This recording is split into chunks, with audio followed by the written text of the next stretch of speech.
Yo les voy a presentar un poco como de un trabajo que empezó como en el 2018 y ha sido como interrumpido y hemos empezado a retomar de nuevo. Y pues sí, quisiera como describirles un poco como lo que hemos encontrado del grupo Hidrozoa en el ACG. Bueno, para empezar, yo sí quisiera contarles un poco como son los hidroides. Los hidroides son parte del filo Cnidaria, que quiere decir que son parte de los organismos donde están los corales, las medusas y las anémonas. Esta es como una hipótesis de cómo se organizan las relaciones en este grupo, ¿verdad? Entonces, por acá podemos ver como donde están las anémonas y los corales, acá están como los octocorales, y hay muchos tipos de medusas diferentes. Entonces hay como medusas grandes, como las que uno se imaginaría como cuando piensa en una medusa, y también hay otros tipos de medusas como más pequeñas, como medusas de profundidad, hay medusas como cubozoos, que son como medusas que parecen una cajita cuadrada, y están esas otras medusas como que a veces se entierran en el sedimento.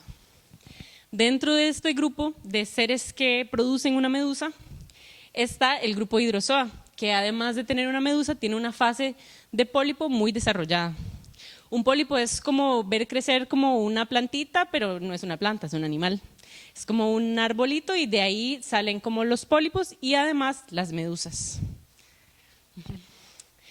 Para este muestreo, bueno, en todos estos sitios que he mapeado aquí, es muy probable que se encuentren hidroides. En todos los que están en azul ya hemos encontrado hidroides y de hecho aquí me falta agregar algunos cuantos más en donde ya hemos encontrado estos animales. Y bueno, como podemos ver, hay en todo el área como ya más costero y en lugares más protegidos, así como también como en el archipiélago hemos encontrado gran diversidad de estos animales. Y eso es lo que uno vería, en realidad. Cuando uno va al arrecife y se encuentra como un arbusto, un matorral así, que tiene como estas gelatinosidades, más o menos, eso es lo que uno yendo al campo y viendo macroscópicamente es más o menos lo que se encontraría.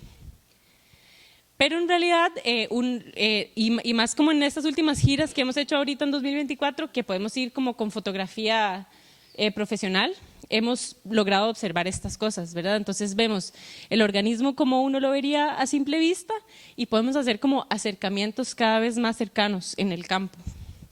Y entonces, bueno, este que es uno de los más comunes y más abundantes, que es Penaria dística, es un pólipo que además tiene una medusa, y su medusa se ve así. Esto lo pudimos ver solo en un microscopio, ¿verdad? Pero esto lo logramos ver solo porque colectamos a los animales vivos en el campo y los tenemos como en el laboratorio, en un lugar contenido en donde podemos ver que se desarrollan las medusas. Entonces yo tomo estos animales, los extraigo del campo con una pinza, los meto en un frasco y en el laboratorio, bueno, creo que Leonardo y Gilbert también como apoyan un montón este proceso, ya son expertos identificándolos en el campo, entonces ellos ya pueden como con sus pinzas en el arrecife estar ahí moviéndose y encontrar como estos animales. Y bueno, más o menos el trabajo que se hace es eso. ¿Puedes devolverte un toque al anterior? Entonces yo voy al campo y con una pinza tomo este animal y lo proceso, ¿verdad? Entonces lo que hago es tomar cada hidroide, cada pólipo, y se hace como un tipo de disección, ¿verdad? Que es como que yo agarro el animal y en cada una de sus partes va a tener diferentes tipos de células. Estas células me ayudan a identificar como las especies y los géneros, entonces yo voy a ver como los nidocitos que hay en los tentáculos, o incluso los que hay como en esta parte que es donde ellos tienen el hipostoma, que es donde ellos ingieren alimentos. Entonces uno puede con estas células identificar qué tipo de especie es. Entonces yo tomo a todos los animales y hago este tipo de disección y hago como un análisis y es muy interesante esto porque, bueno, no sé si ustedes saben quién es Ernest Haeckel, que es como una de las primeras personas que se dedicó a estudiar hidrozoa y estudiaba mucho las hidromedusas y los sifonóforos. Y bueno, él sentó un precedente en el que realmente la imagen gráfica, la forma en la que se hace una ilustración del animal es la que nos ayuda a definir o a dar los caracteres definitorios. Entonces, este proceso es un poco eso, ¿verdad? Como ir y explorar las formas de cada uno de esos animales microscópicos y dar cuenta de los tamaños, de las formas, y ya después con esto yo hago una ilustración científica.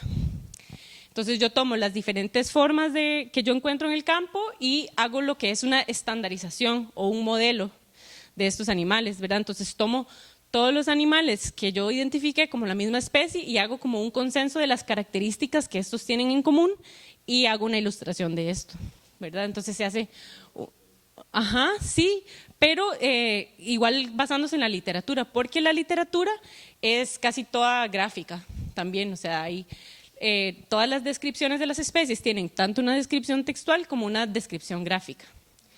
Entonces, gracias a eso es que podemos ver como las formas que tienen y cómo comparar o cómo siquiera identificar estas microestructuras. Y bueno, acá tenemos como diferentes formas de crecimiento de ese organismo del que vimos la foto ahora. Entonces, esto es como que a veces son estacionales. Entonces, la colonia crece y se muere, pero de repente del rizoma empieza a crecer otro. Y entonces tienen como esta forma de crecimiento o también pueden tener esta otra forma de crecimiento que crecen más y se ramifican y cuando llegan a estos estadios pasa que las ramas empiezan a tener como unos bulbos de donde sale la medusa. Entonces de ahí crece la medusa y al final sale y se libera y vive en el plancton. Esto que tenemos por acá son como los diferentes tipos de células ya estandarizados, entonces yo puedo decir como esta célula se ve así cuando está dentro. Y bueno, estas células, no sé si alguna vez ustedes se han topado como con un hilo de oro o alguna vez han tocado alguno de esos bichitos. Ellos tienen células urticantes, entonces cuando uno los toca, esas células se activan y como que le inyectan a uno como un veneno.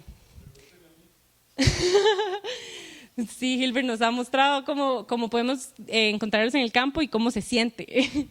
Ajá. Sí, entonces, bueno, es interesante que este tipo de células es lo que hace que pertenezcan a ese filo, ¿verdad? Todos los animales de ese grupo tienen este tipo de células y por eso son tan importantes como en la identificación. Y entonces es muy interesante porque todo esto pues tiene que hacerse con el animal vivo, ¿verdad? Para que yo pueda ver sus caracteres, sus coloraciones y además como este mecanismo de las células para que las células se logren abrir. Yo necesito tener al animal vivo y estresarlo y estresar el tejido para lograr descargar los nidocitos, que es como se llaman estas células. Y bueno, también hay diferencias en los nidocitos de esta fase y diferencias en los nidocitos de la fase de la medusa. Entonces es como importante esta idea de trabajarlos en campo frescos y trabajar como con los organismos vivos teniendo pues como capacidad microscópica, ¿verdad? Como pudiendo verlos tanto en el estereoscopio para tomar fotografías como en el microscopio para tomar fotografías, hacer las disecciones y luego lograr observar estas células en el tejido. Ajá. Y bueno, ustedes dicen, pero bueno, estos bichitos son demasiado pequeños y están como ahí en el arrecife. Y bueno, pues en realidad es súper interesante porque es en estos animales, ¿verdad? Como creo que varias personas acá estudian grupos que son como muy microscópicos, ¿verdad? Como lo que nos decía ahora Yolanda, de las babosas, como que es muy interesante como los métodos indirectos y la forma de llegar como a ese espacio como tan pequeño, es como un mesocosmos en donde se habita y estos animales son como parte de todo ese espectro, desde lo micro hasta lo macro. Entonces, ellos habitan no solo ese espacio, sino que además habitan el plancton. Entonces, tener esas consideraciones en términos de la ecología es bastante importante. Y acá les muestro esta especie que es Clitea. Esta especie se llama Clitea y dentro de esta especie hay como muchísimo debate de cómo se pueden agrupar a nivel de especie. Como bueno, dentro de este género hay como mucha especiación críptica y como que de hecho incluso hay como debates con otro género.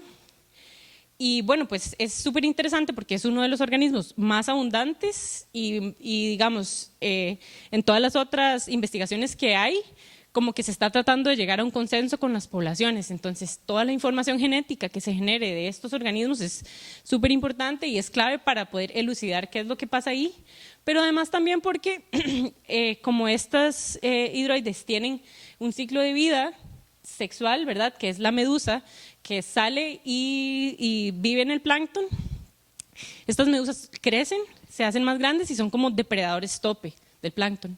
Entonces, ellas pueden comer larvas de peces, larvas de crustáceos y muchos otros organismos del plancton. Entonces, encontrarlos de una forma y luego encontrarlos en el plancton puede ser como una forma de establecer un vínculo importante entre la ecología del plancton y la ecología del bentos. Entonces, si uno va al campo y, o sea, ustedes ahí en algún lugar ven como es como un poco como complicado, ¿verdad? Como encontrar dentro de toda esa cobertura del bentos como a dónde se pueden ubicar estos animales y en realidad están aquí, ¿verdad? Y entonces uno los puede ver y esto como por su gelatinosidad se pueden ver muy transparentes, pero ya uno empieza como a tener un lenguaje, o si quieren pregúntenle a Hilbert, porque el primero decía, yo no sé cómo encontrar eso ahí, porque nunca los he visto y ya después de verlos en el microscopio y de tomarles fotos ya él los logró ubicar.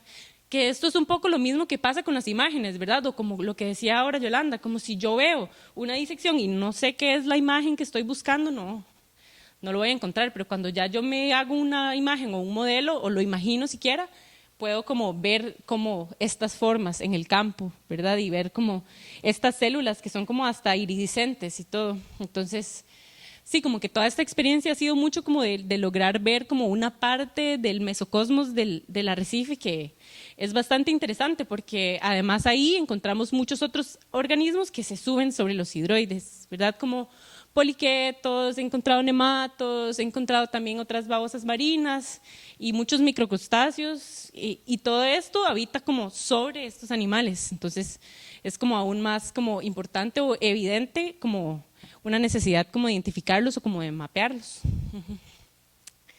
De momento, bueno, empezamos en 2018 y retomamos en 2023, a finales de 2023, a seguir haciendo los muestreos.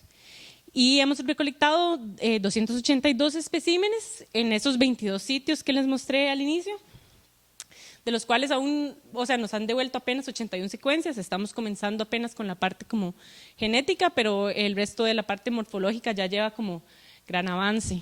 De estas 81 secuencias y bueno, de las, como especulando un poco morfológicamente de lo que yo he observado, hay alrededor de 15 familias, 17 géneros y 19 especies. Es más o menos como que hay pocos representantes, pero hay bastantes familias de cada una de esas. Bueno, o sea, hay como un representante por familia, por así decirlo. Y entonces, bueno, esto es lo que llevamos más o menos, pero todavía sí falta entender un poco cómo se pueden organizar estas cosas, porque las primeras series de campo no teníamos acceso a microscopios para hacer las disecciones y hacer las identificaciones en campo, entonces todo esto se llevó al laboratorio. Y bueno, más o menos como para que se hagan una idea de cómo funcionan los muestreos, salimos al campo literal con pinzas a ir a escoger estos arbolitos, ¿verdad? Este es un hidroide bastante grande, en realidad. Y salimos y los tenemos que colectar como en estos tubitos, entonces es como todo un asunto, entonces uno está ahí con la pinza y tiene como que zafar y como que el agua se mueve. Pero lograr pasar de este punto, ¿verdad? De estar en el arrecife y realmente poder colectar esos organismos y llevarlos a la fotografía microscópica es como todo un proceso que no tiene valor real, ¿verdad? Porque es como más allá está como la importancia de hacer ciencia. Y bueno, en toda esta experiencia pienso que es demasiado importante como seguir el estudio del grupo y profundizar como en su información genética y como en la taxonomía, pero además como esto que les mencionaba ahora, ecológicamente la importancia que estos animales tienen al ser un vínculo entre el bentos y el plancton es como muy trascendental, o sea, en este momento no podríamos medirla.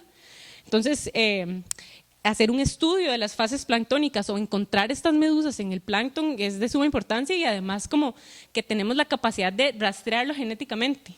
O sea que podemos tomar una medusa del campo y secuenciarla y lograr trazar de qué animal viene, ¿verdad? De qué pólipo viene. Entonces creo que esto es algo muy importante que tiene que dársele continuidad para el grupo. Y además que dentro del grupo estamos excluyendo todo un orden del grupo que es sifonófora. Y los sifonóforos, bueno, el área de conservación Guanacaste es un área que está como bajo los efectos de surgencia, ¿verdad? Entonces esto quiere decir que hay periodos en los que en el agua hay una transformación del ecosistema, los nutrientes. Entonces, en esos momentos hay algo que se llama una floración y hay como una multiplicidad de organismos planctónicos y especialmente zooplancton gelatinoso que dentro de los que se encuentra este grupo. Entonces también es importante buscar cómo operar en diferente estacionalidad sobre el grupo, como venir a trabajar en diferentes momentos del año, como en las diferentes circunstancias oceanográficas que podemos encontrar. Entonces, por eso es importante también analizar esa estacionalidad, o sea, venir en diferentes épocas del año, especialmente cuando hay surgencias y se quieren estudiar los grupos planctónicos. Y eso fue demasiado rápido. Sí, bueno, este es muy interesante, este es uno que encontramos en la última gira, es de hecho la medusa inmortal, no sé si ustedes saben, pero de este animal sale una medusa que no muere. La medusa anda por ahí nadando y si las condiciones son muy calientes o muy frías o no les gusta, ellas solo como que meten sus tentáculos dentro de la cavidad y se dan vuelta y caen y de ahí nace otro árbol de estos. Entonces es como que de verdad nunca mueren y tienen como un proceso ahí de transdiferenciación de sus células que permite que básicamente sean como organismos inmortales. Y por eso también es muy importante estudiar sus poblaciones. Porque no podemos, o sea, como las tasas de evolución son como bastante diversas. Es por eso también que es muy importante considerar otros marcadores, como creo que ya lo han mencionado en varios grupos, como intentar usar otros marcadores además del COI. Creo que puede ser un gran aporte para elucidar las relaciones en este grupo. Y sí, muchas gracias.